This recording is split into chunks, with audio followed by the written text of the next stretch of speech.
Agua, por favor. Agua. Jayo Radha Madhava Kunja Bihari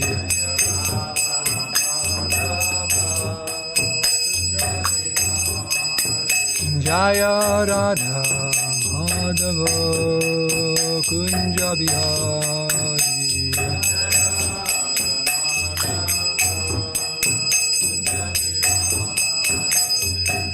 Gopi Jana Vallabha Girivardhari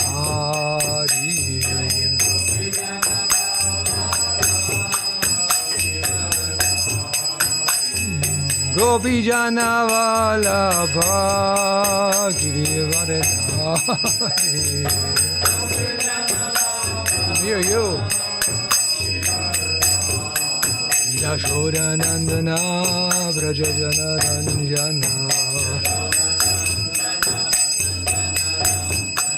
Yashoda Nandana Vraja Jana Ranjana Yamuna Tira Vanachari Yamuna Tira Vanachari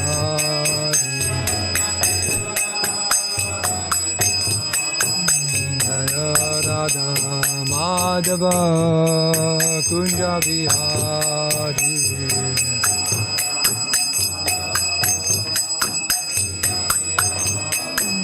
Jaya Radha Madhava Kunja Bihari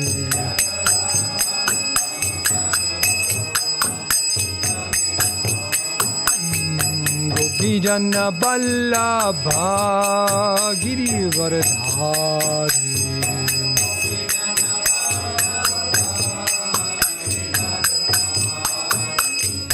Govijana Vallabha Girivardhari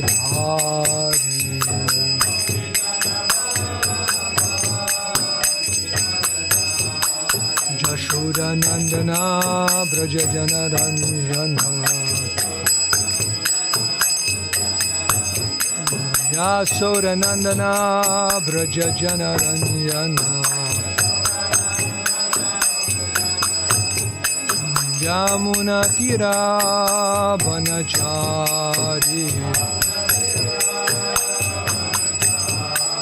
Yamuna Tira Vanachari Jayo Radha Madhava Kunja Bihari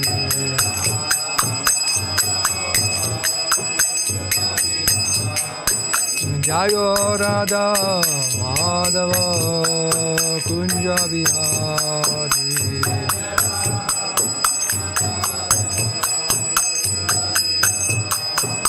Jaya Radha Madhava Kunja Bihari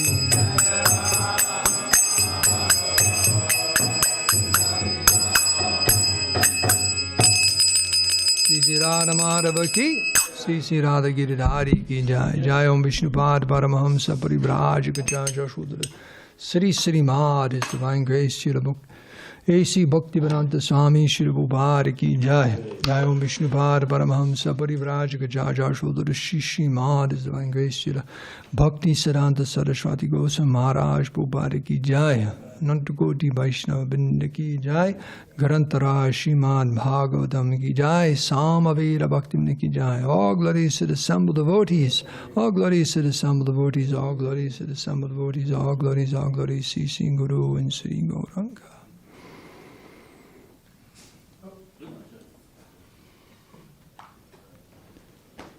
Now it's a little warm in here. Is that because we're on this particular chapter in the Bhagavatam, or is it like on purpose? Like they have this, what is it, hot yoga? So they, maybe this one too. So during this particular chapter of the Bhagavatam, they make the temple room hotter, so it gets the message across or something. Hot Bhagavatam class. Right. The kind you fall asleep in.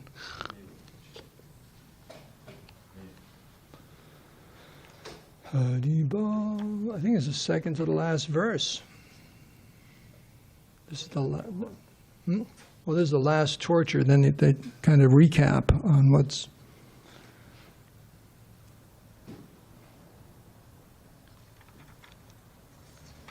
36, right?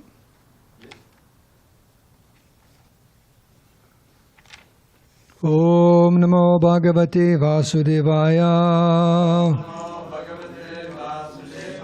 Om Namo Bhagavate Vasudevaya. Om Namo Bhagavate Vasudevaya. So it's a short verse today. Would you like to read it?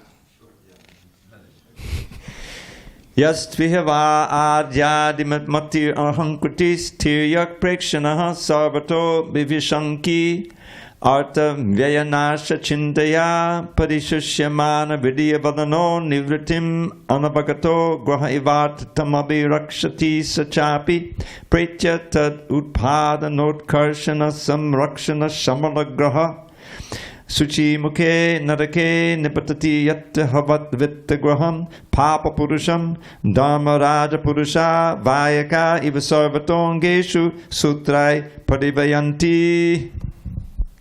That was quick. So we do the word for word on such long verses, just go right into translation. Translation and purport by Srila Prabhupada. One who in this world or this life is very proud of his wealth always thinks, I am so rich, who can equal me? His vision is twisted, and he is always afraid that someone will take his wealth. Indeed, he even suspects his superiors. His face and heart dry up at the thought of losing his wealth, and therefore he always looks like a wretched fiend.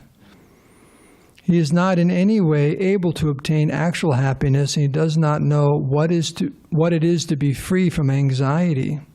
Because of the sinful things he does to earn money, augment his wealth, and protect it, he is put into a hell called Suchimukha, where the officials of Yamaraj punish him by stitching thread through his entire body like weavers manufacturing cloth. Hare Krishna. Purport. When one possesses more wealth than necessary, he certainly becomes very proud. It is a situation of men in modern civilization. This is the situation of men in modern civilization. According to the Vedic culture, Brahmanas do not possess anything, whereas Kshatriyas possess riches, but only for performing sacrifices and other noble activities as prescribed in Vedic injunctions. A Vaishya also earns money honestly through agriculture, cow protection, and some trade. If a Sudra gets money, however, he will spend it lavishly without discrimination or simply accumulate it for no purpose. Because in this age there are no qualified Brahmanas, Kshatriyas, or Vaishyas, almost everyone is a Sudra, Kalo Sudra Sambhavaha. Therefore the Sudra mentality is causing great harm to modern civilization. A Sudra does not know how to use money to render transcendental loving service to the Lord. Money is also called Lakshmi, and Lakshmi is always engaged in the service of Narayana. Wherever there is money, it must be engaged in the service of Narayan. Everyone should use his money to spread the great transcendental movement of Krishna consciousness. If one does not spend money for this purpose, but accumulates more than necessary, he will certainly become proud of the money he illegally possesses. The money actually belongs to Krishna, who says in the Bhagavad Gita, 5th chapter, 29th verse, Bhoktadam dagdatapasam sarvaloka maheshwaram. I am the true enjoyer of all sacrifices and penances, and I am the owner of all the planets. Therefore, nothing belongs to anyone but Krishna. One who possesses more money than he needs should spend it for Krishna. Unless one does so, he will become puffed up because of his false possessions, and therefore he will be punished in the next life as described herein. Hare Krishna. vanchikapadarupaścha kripa sindhu bhavacha patitanam bhavanebhyo vaishnavebhyo namo namaha. Sri Krishna Chaitanya Prabhu Nityananda Shri Dvaita Gadadhara Shivasari Gaur Bhaktivinoda. Hare Krishna, Krishna Krishna, Hare Hare, Hare Rama, Rama Rama, Hare Hare.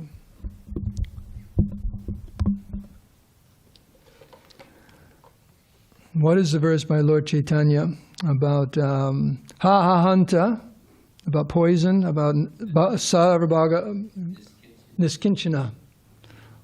Like that. So listen to a lecture yesterday, Prabhupada saying, Lord Chaitanya would not see anyone who was attached to women or money. And that's why he didn't want to see Maharaj Prataparudra.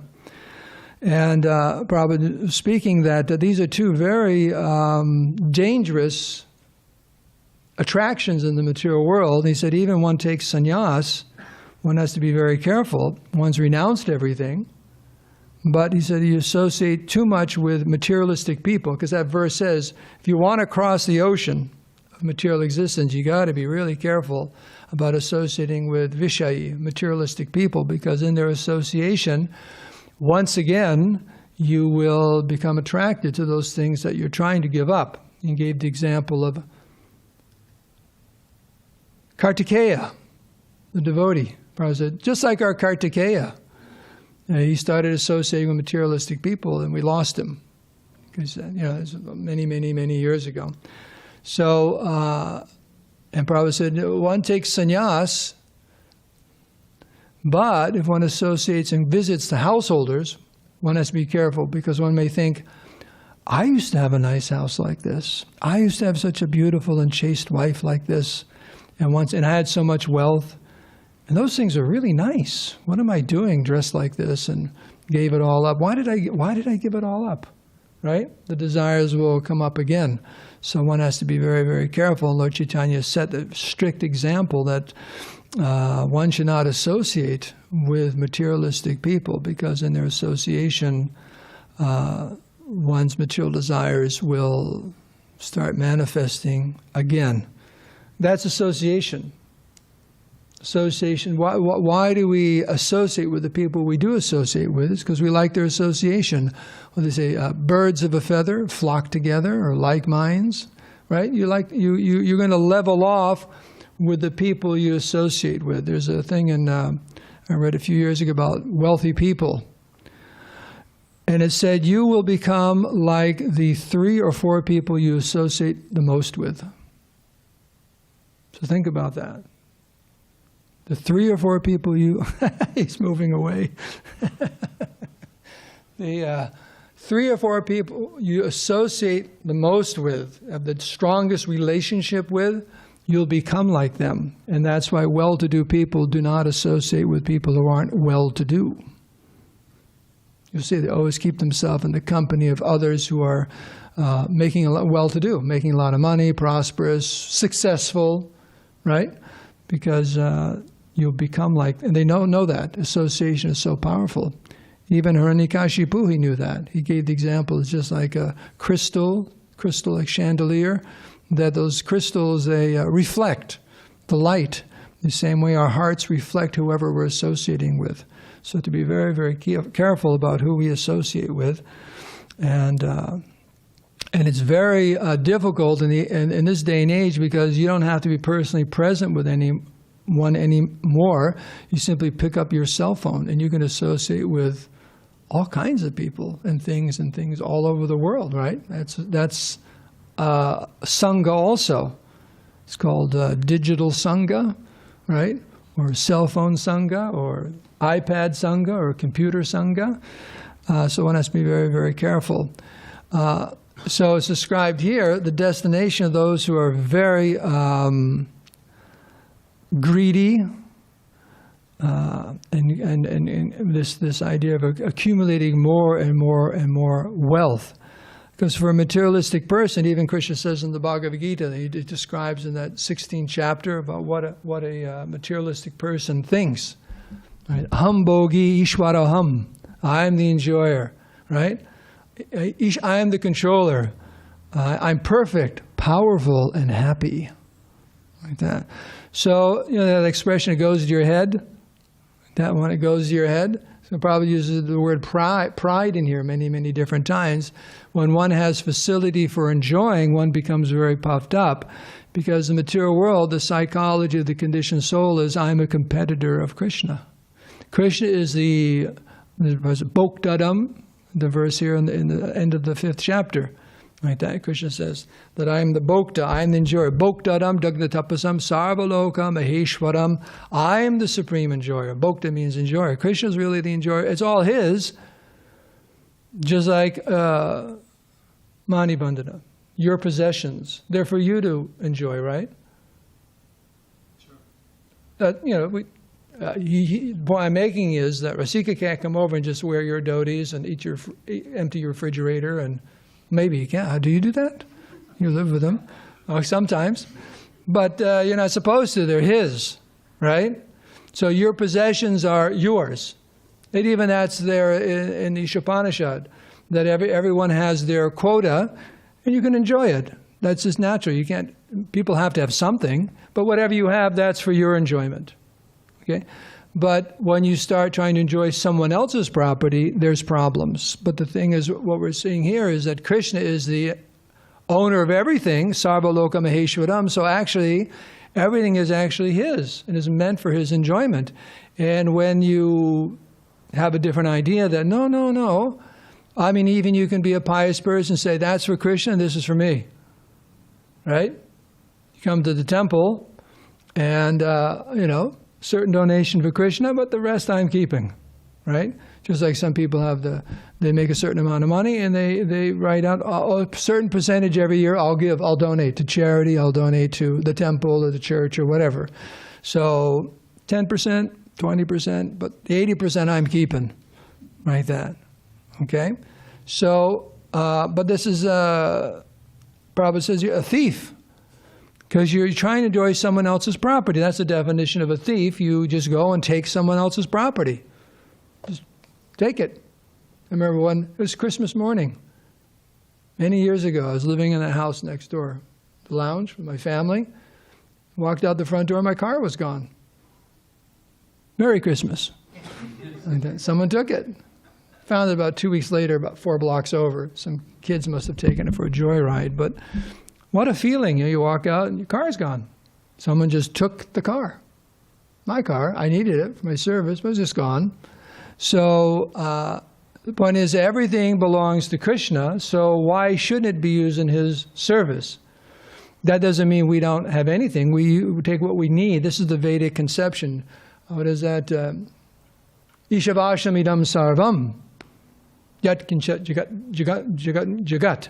That everything in this world is the property of God, but we all have an allowance, because we're also a property of God and we need to be maintained.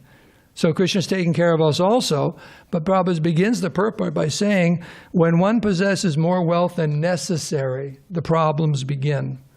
Like that. The problems begin because, you have enough to take care of things, but you get more than that. Are you moving away from because of that association thing? Or okay. Then it begins a problem. Like, can you imagine you went to Mani, but I'm using your example because you live off the... and you go to his house and he has like 50 dhotis in his closet. It's like, Mani, what's going on here? 50 dhotis? Do you really need 50 dhotis? He goes, yeah, I need 50 dhotis. Like, no, you don't need that many. And having that, just like I had just happened the other day. I was at a puja, and a lady came up to me and said, one of the things she said was about, she's going to donate 2 very beautiful chairs he bought for their children's weddings, and they don't need it anymore, and they want to donate a temple. I said, that's a great idea. Just call Vrindavan, and we can use them because we just grab those ones from the front hall so we can store them. That's great because we have weddings here. Hare Krishna. And then she goes, and I have so many saris. They always bring these big bags.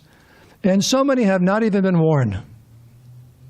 So they just they get all this stuff and they just realize, and then they just bring it to the temple and give it away because it's more than necessary. It's just so much. So that's where the problem begins, when we have more than necessary.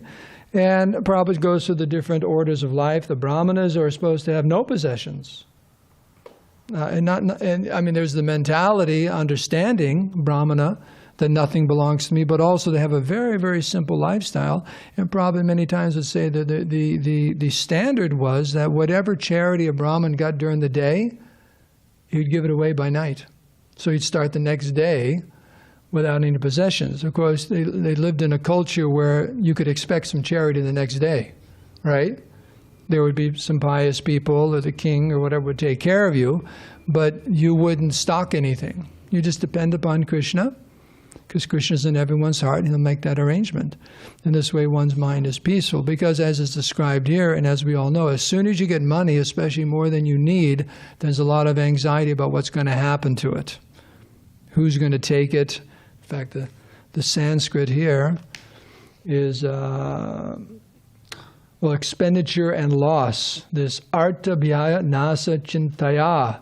They become, their hearts and face become dried up, thinking about all the expenditures. I got to spend money for this, and I got to spend money for that, and you want money for this, and you want money for that. And loss. Oh no, the stock market's doing horrible, right? We lost this investment, that investment, so what's going to happen? So the heart is so much tied to that status that it's very, very difficult for them. Very difficult, because this is the, excuse the expression, currency of enjoying in the material world.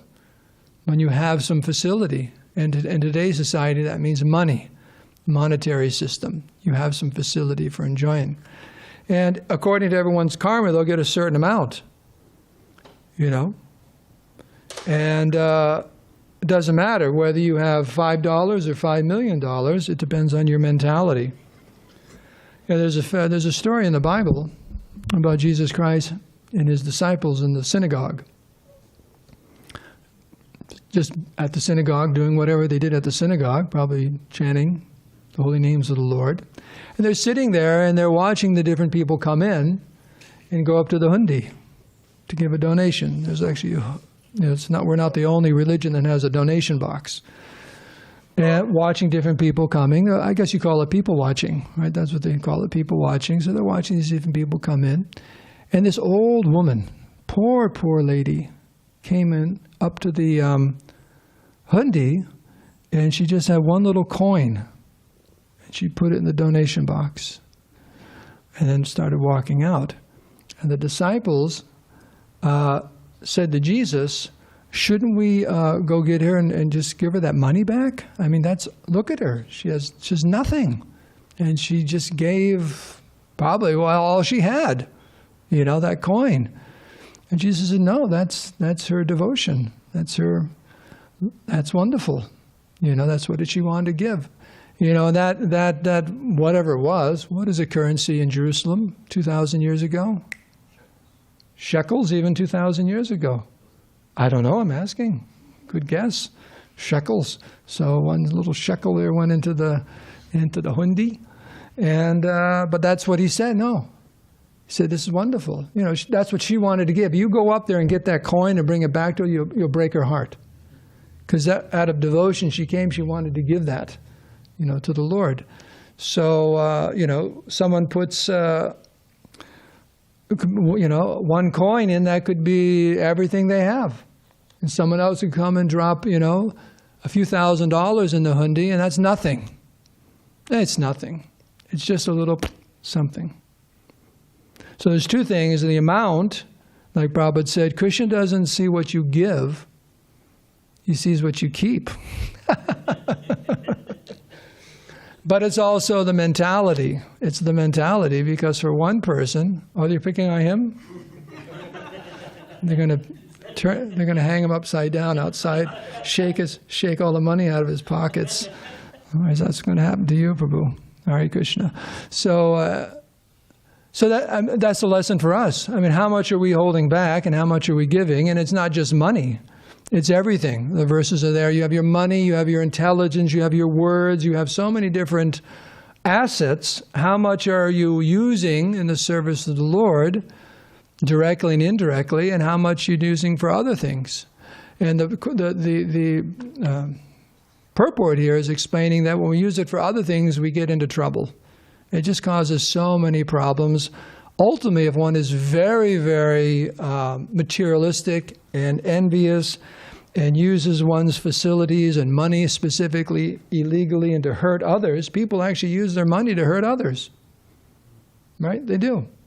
They invest in all kinds of different enterprises and things like that that destroy the environment, destroy people, right? Manipulate people. In fact, the whole economic system is one of exploitation. You know, this whole thing of destroying the agrarian culture, bringing people into cities is so you can maximize the exploitation of human energy. It's not advancement of civilization at all, and not in the least. It's a calculated economic plan of exploitation of humanity. And that's why people are suffering so much. No, they're not suffering. Well, why is it in the history of the world, or actually recent history, we take as a country, and modernized countries are on so many drugs for depression and anxiety than any other time in the world. And suicides, these are not symptoms of a healthy society. Something is wrong. Something's very, very, very wrong. Look at the symptoms. Just like you go to a doctor, you're not feeling well, looks at the symptoms. All right? And I was listening to the tape also the other Prabhupada was talking about Ayurvedic doctors.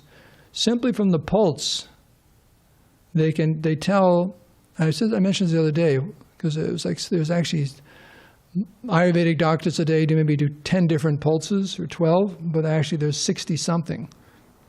And they can tell the exact balance of your kapha and pitta, and vayu, earth, the air and the kapha, pitta, and vatu in your system. And from that they can tell what's wrong. And the pulse, it's all by the pulse. It's depending on the pulse, they can tell you what's wrong with you. And so the same thing is, just look, the Devamrita Swami's book, on happiness. It's all in there. The demographics and sociology, what's going on in the world. These are all signs that there's some very, very serious problems with us as a society. And the cause is what we just said.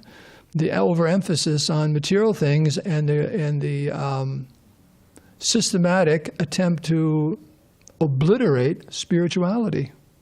It's not a good time, right? Kali Yuga, Kaler Dosha Nidhe Rajan. It's an ocean of problems and faults because of the mentality. And Prabhupada says that about the sudras here. He says the problem is sudras don't know how to use their money or anything like that, because it just means people aren't very educated. Unfortunately, if you have a bunch of people who aren't educated in charge of something, what's going to happen? Not much good. And he says here, therefore, that mentality is causing great harm to modern civilization.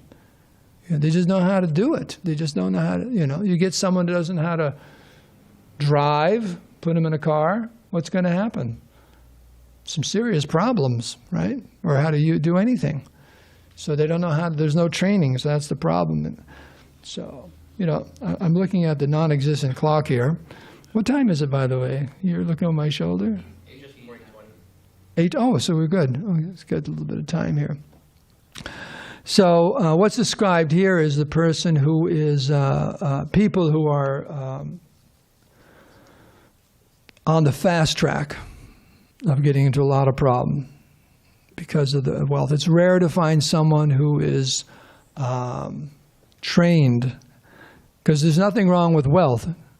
Like speaking in the Bible again, there's that verse about love of money, like that. So nothing wrong with money. It's when one is overly attached to it. It's a wonderful thing. It's Lakshmi. It can be used for so many wonderful things, the amazing things, helpful things. In fact, you need money. Just like some people come and they complain, oh, look at all these big, big cathedrals and temples and all of that. Should that money be used for something else, like building hospitals? It's a waste of money. They don't understand money is actually meant to use to help others, and helping people with their spiritual life is the greatest thing you can do for them. So to have institutions like that is extremely important. So money's not bad, it's what we use it for. So we encourage people Hare Krishna. Hare Krishna. We encourage people to use their money for good things.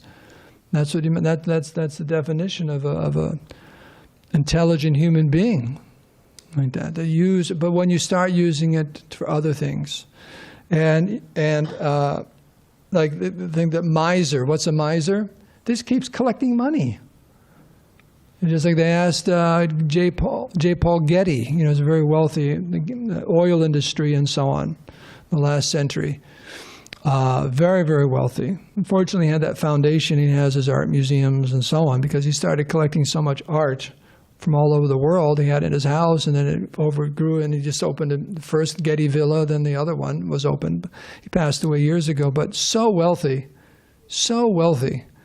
And but he had a payphone in his living room. The guy's a multimillionaire, and you couldn't even use his phone. If you wanted to use the phone to call someone when you visit him, you had to pay for it. You had to put your coins in it. So he didn't want to spend a dime on his guests. These aren't like strangers. His good guests he's inviting to dinner or whatever. Oh, I need to call my wife, because you didn't have cell phones back then. So there's a payphone in the lobby. So, and then they asked him once, J. Paul Getty, you're worth millions and millions of dollars. What do you want to do with your life now? And he said, make another million. In other words, you couldn't stop. Obsessed. You're obsessed with it. And what's he doing with that money? Like that. So it's very, very dangerous. It's very powerful. That's why Chaitanya Mahaprabhu said, you got to stay away from people who are controlled by money and women. Money and women is there. If someone's not controlled by it, great. But people who are controlled by things is very, very powerful. Just like it's September now, the waves are going to start coming, the big waves. So who goes swimming down the ocean? Who goes swimming? Okay, because pretty soon, the big swells come in. It's kind of hard to swim. They get bigger and bigger and bigger, and it's dangerous. No? I can sense the danger, but I haven't been through it yet. Oh, okay. We're swimming every night. No, I'm just saying, by the end of September, it's difficult to go swimming because there's big swells come in, the winter swells. Okay? It's dangerous. It's the kind of waves that just smash. It's called the washing machine. You go, whoosh, and then they pull you out and slap you a little bit and bring you back to the temple, see if you're still alive. So these things are like that. Big, big waves in the material world. They can carry you and you're finished. So you have to be very, very careful about these things. And it can start out very small. There's big thieves and there's little thieves. Right? You have to be very, very careful. How you deal with it.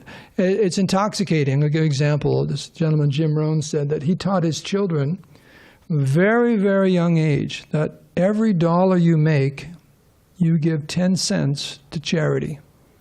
10%. And he said it's pretty easy when all you're making is like $1 a week, or $5, or $10, or maybe $1,000. But how about when you start making millions of dollars? What's 10% of $10 million? It's a cool million. So you go, I'm supposed to give $1 million to charity? I don't know about that. Right? It's not that easy when the money's big. So he said, you try to train your children when they're young, but minimum of 10% should be given to help other people. That's just a principle. Christian principle, because he was a Christian gentleman. And just in general, you have to use that money to help others. And actually, everything we have should be used in such a way where in some way we're helping others. Nothing should be used to hurt others, should it? I mean, that's the alternative. Either our facilities are helping others or they're hurting. Because there's nothing neutral in this material world. I mean, maybe very serious, very, very serious problems we're creating, or maybe little problems, but it's either they say either you're part of the solution or part of the problem. You ever hear that one? Either you're part of the solution or you're part of the problem. So one has to be very, very careful. And as Dravida Prabhu said at the beginning of the class, oh my God, when he heard about that, when the description. Okay. You want a microphone on this one? There's one on the couch there. J. Paul. So he had, he was married 5 times. He divorced all his wives. He was never satisfied. The lust. Or they weren't satisfied with him because his face was all dried up. And what it says here? Okay, I'm sorry. Go ahead. Oh, that, okay. A philanthropist.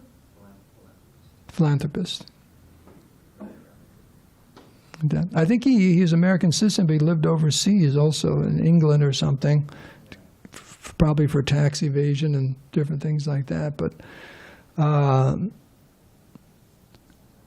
everything belongs to Krishna. And the difficulty with that, though, is, just like at the temple, it's all Krishna's, but then no one takes care of it. Well, it's Krishna's kitchen, let him clean it. It's Krishna, you have to be very careful. Everything belongs to Krishna, and then the other part of that is, and I'm Krishna's servant. So I should be very careful about taking care of my master's things, but the mentality is, everything is Krishna's, like that. And everything belongs to Krishna. It's like that, let him take care of it. So that should be very, very careful about that mentality. If we actually, there's philosophical atheism and there's psychological atheism. You know the difference?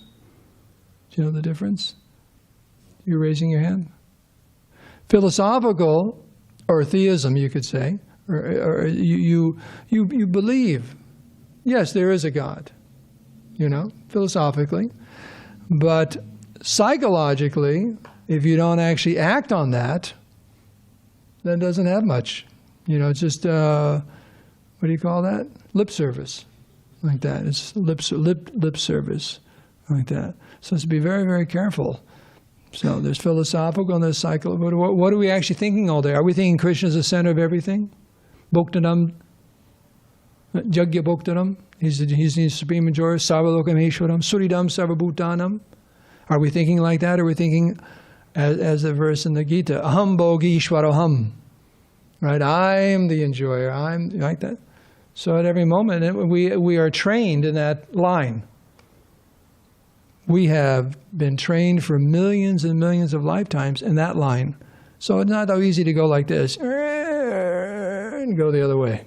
It's not that. Understand, it's not that easy. It's not going to happen overnight. Give yourself at least a week, right? No, you can take lifetimes, but we have to catch ourselves that we're not like that. Krishna is, and that's with the training and in the ashram and every ashram, whether it's in the temple or grihastha ashram, sanya, every ashram, we're training to understand that Krishna is the supreme enjoyer, and that dearmost friend, possessor of everything, and everything belongs to him and should be used in his service. And if we can do that, boy, what does that say? Gyatva mam shantim richati.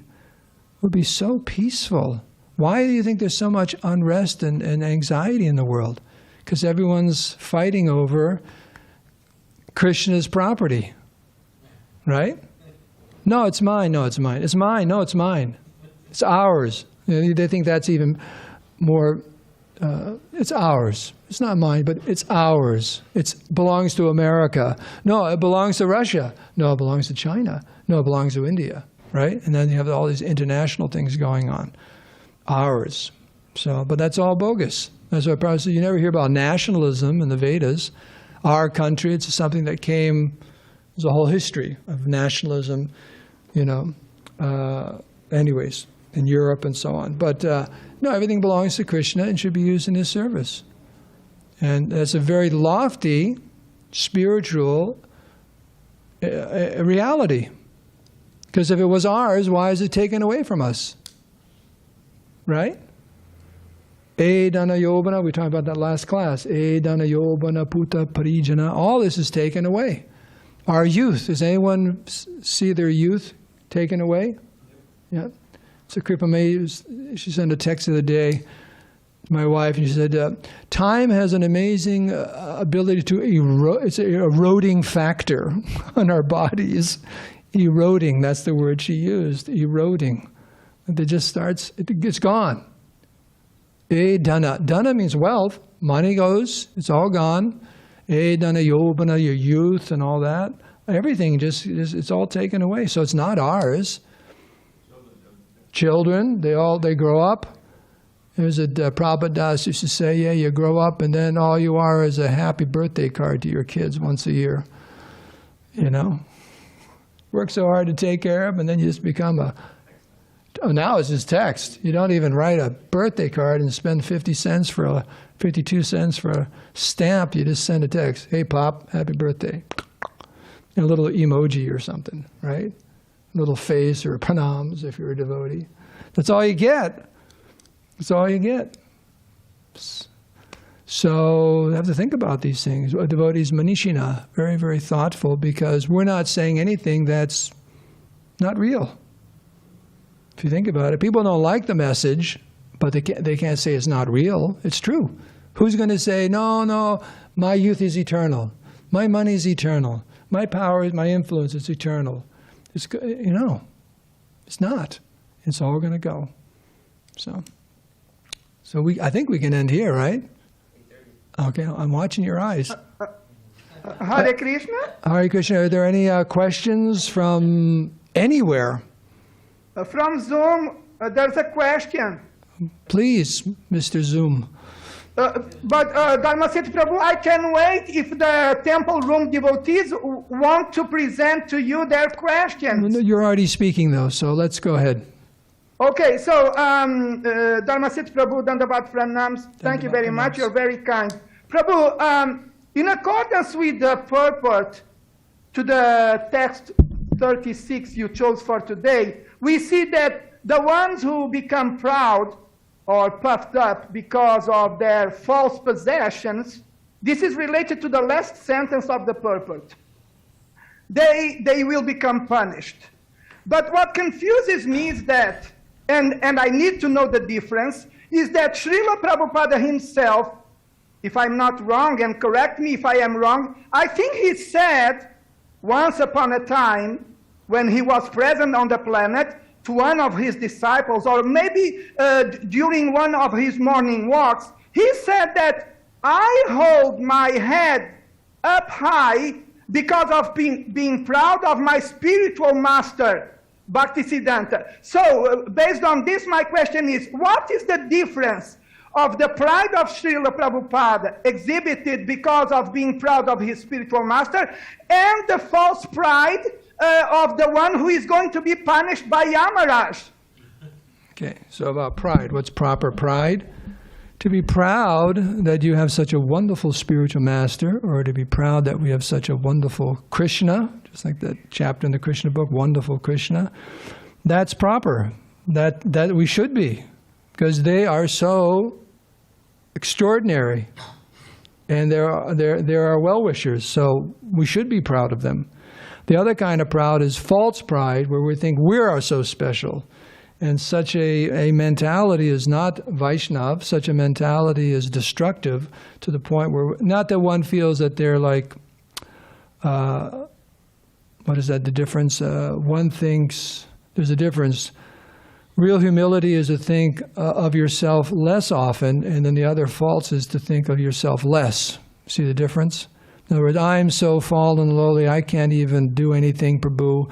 Don't even ask me to chant my rounds or do any service because I'm just so fallen. I'm just going to stay in my room and in my sleeping bag because I'm just so fallen. Just bring me prasadam. That's all I can do. Just bring me my shot. But I can't do any service. I'm so sinful and useless. I don't even want to touch my beads, right? So that's ridiculous, right? That's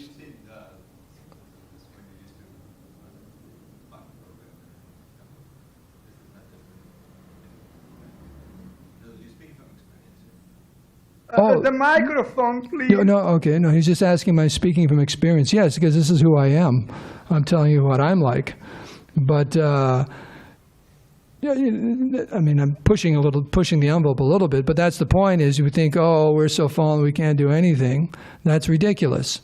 Prabhupada was the most humble person, but he's preaching all over the world dynamically, because humble means I am the insignificant servant of Krishna, I'm completely dependent on Krishna. and I will do Krishna's will, just like the turn of the Bhagavad Gita. I was telling these people last night at an engagement. At the end of the Bhagavad Gita, I mean, Krishna is telling Arjuna, you can do whatever you want to do. I was telling him that. That's our message. Gita is not, you have to do anything. Krishna said, you do whatever you want. Krishna said, do you hear everything? Okay, now just do what you want to do. But Arjuna said, what is that? Nashta moha smritir labdha. My illusion is destroyed. Now I can understand everything perfectly well. What is that? By your mercy, prasadam karishasi. By your mercy, now I'm going to do it. I'm going to act. Yeah. Vachanam tava. Yeah, I'm going to act according to your will. And that's perfect humility. And there he is fighting a war. Somebody said, that isn't very humble at all. Just killing people, shooting them dead. But actually he was in perfect humility because that's what Krishna wanted. So that's the difference. Our pride is false because we're proud of something which is an illusion, that I am the enjoyer of this material world. Real pride is, I'm very proud that I have such wonderful masters that I can serve. See the big difference? Big yes, difference. I can see the big difference. You just gave me a spectacular answer to my question. Thank you very much, Hare Krishna. Hare Krishna. Any questions in the temple room? Could I make a 10-second comment on that? Please.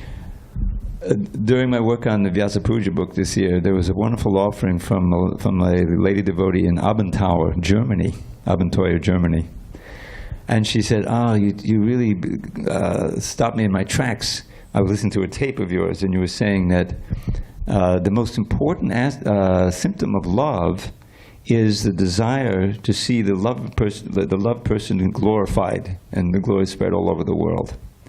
And then she applied that to Prabhupada, is that our love for you, now we want to make sure that you're known also over the world, But I was just thinking how, because there's always a reflection of all these perfect things in Krishna Loka, or amongst the pure devotees, in the material world.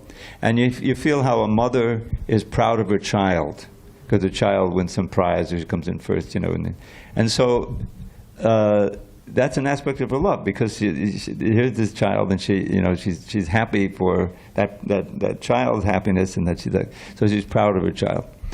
And and it's kind of a reflection of this. Prabhupada is proud of his spiritual master. He's proud of Krishna. He's proud of being a devotee, not on his own account, but because they're so great, and he wants to glorify them all over the world.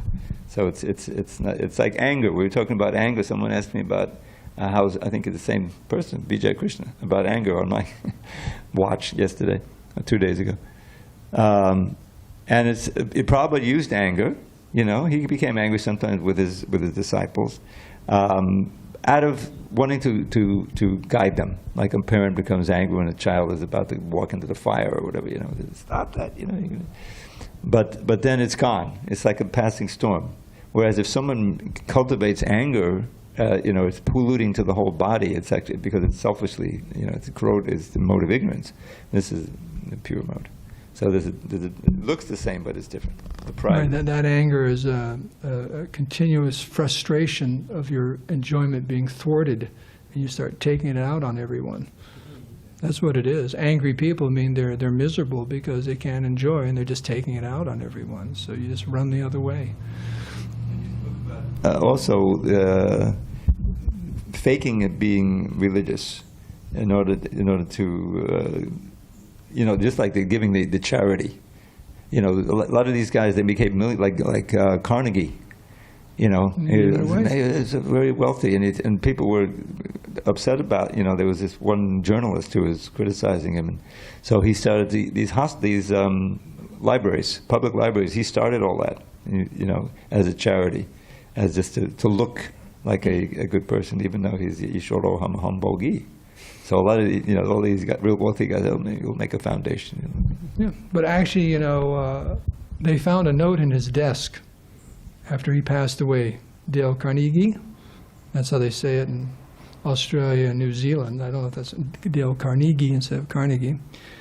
And that note said, the first half of my life, I'm going to become very, very, very wealthy. And the second half of my life, I'm going to give it all away. So You know, he's one of the people they quote, that very wealthy people. Some of them know that and it says in the Vedas also, any religious book, if you want to be assured of prosperity, give in charity. It seems counterintuitive. Give it all away? Yeah. The more you give away, the more you're going to get. It's just going to a cycle. You know, so yeah, that also. And you should give it to good things, but it's... And the Vedas say that's what charity is important, because you purify your money.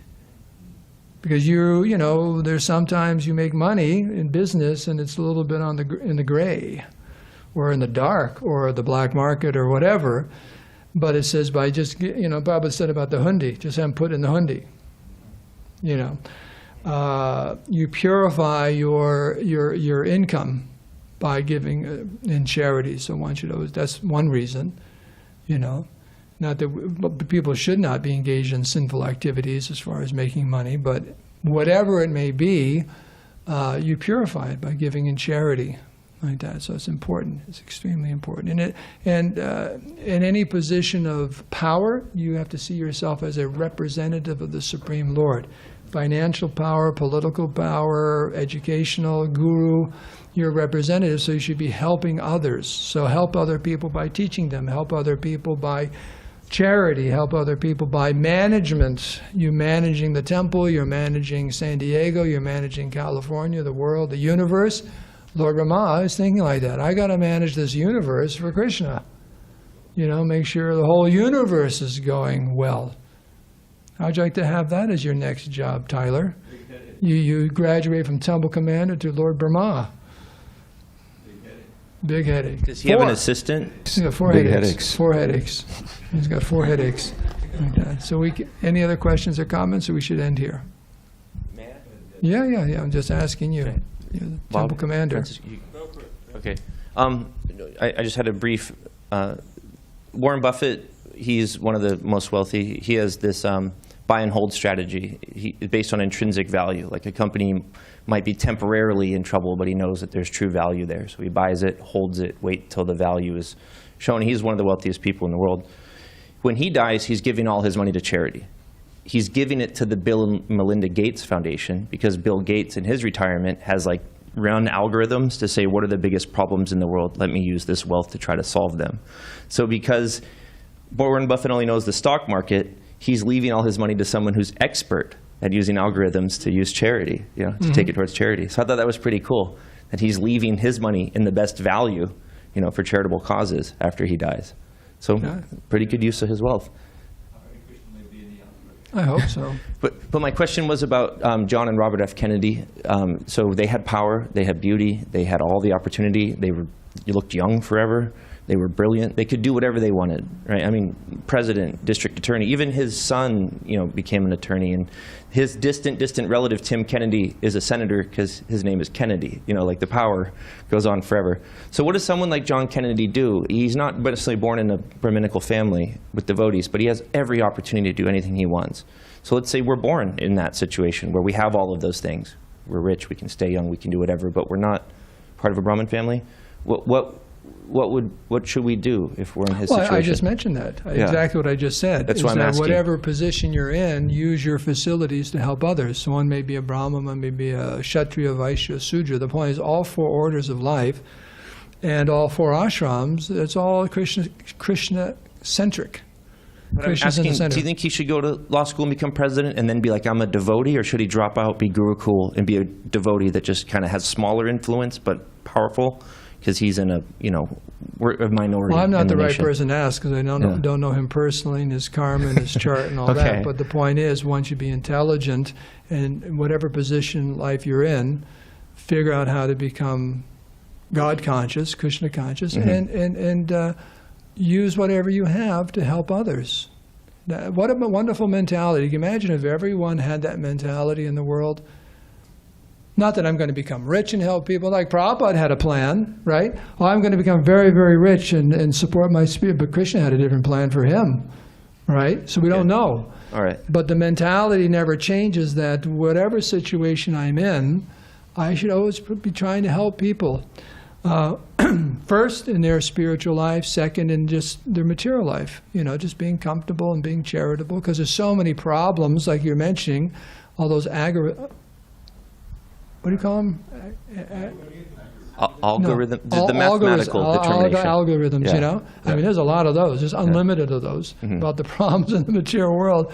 Mr. Buffett's money's like a drop on the bucket in Kali Yuga, and it's just getting worse because they don't know what's causing it.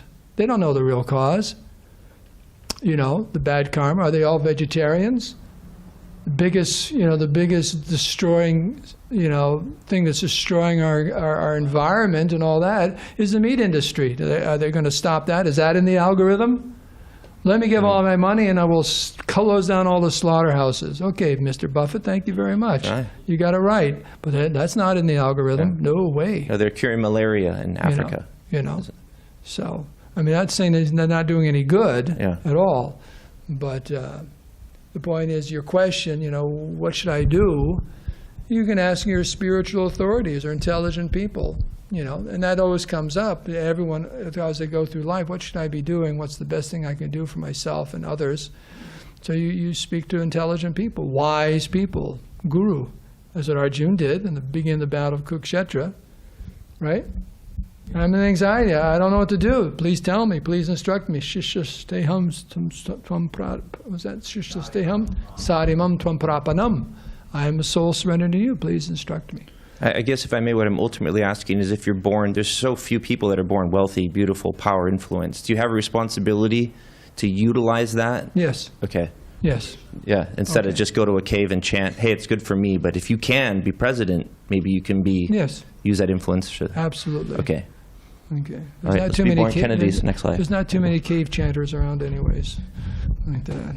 So we can end here. All glories to Thank you. Srila Haribol. Prabhupada.